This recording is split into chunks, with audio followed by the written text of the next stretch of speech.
There has been a military, every 2 years Russia has a military exercise called Zapad, and usually it involves planning invasion of NATO, one way or another.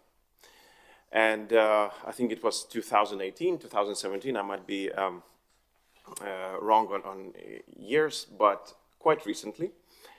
So they planned on attacking a NATO country, which looked like a Baltic country, and threatening a nuclear attack on Warsaw, if Poles would try to stop their advance. So basically, it gives you an idea. And if you would ask me a question, so are you afraid of this?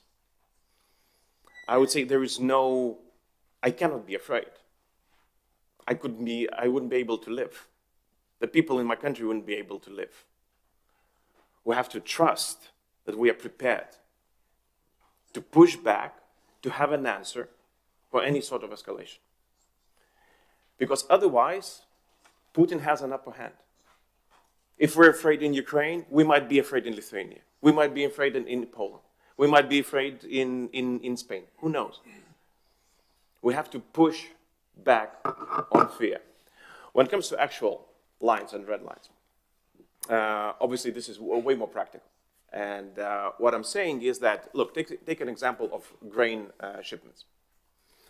So when we understood for the first time last year in June or May that there will be a problem with grain because Ukraine will not be able to ship out its grain, the plan of using NATO territorial waters, because Ukraine is connected to through NATO countries to Mediterranean, Romania, Bulgaria, Turkey, Dardanelles, Bosphorus and Dardanelles, all of it is NATO waters.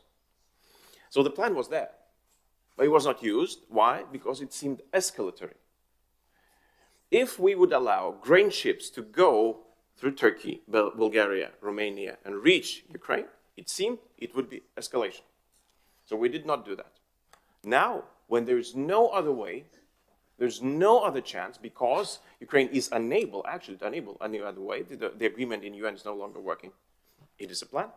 It started working. And the escalation is not there. And how many times the word escalation was used during this war? Starting with helmets all the way to F-16s. Everything was an escalation. And what happened? Nothing. So my point stands. We need to plan for victory, see what is needed for victory, what is practical. Practical is where I would say. Some things are impractical because very difficult to deliver, very difficult to maintain, very difficult to train. But with F-16s, we could have started the training a year ago. With Leopards, we could have saved a half a year. How many lives could have saved? How could have been saved? Countless. That is my point. The fear constricted us doing things that could have saved lives. So now, if we admit that the fear was miscalculated, we might save lives. That's my point.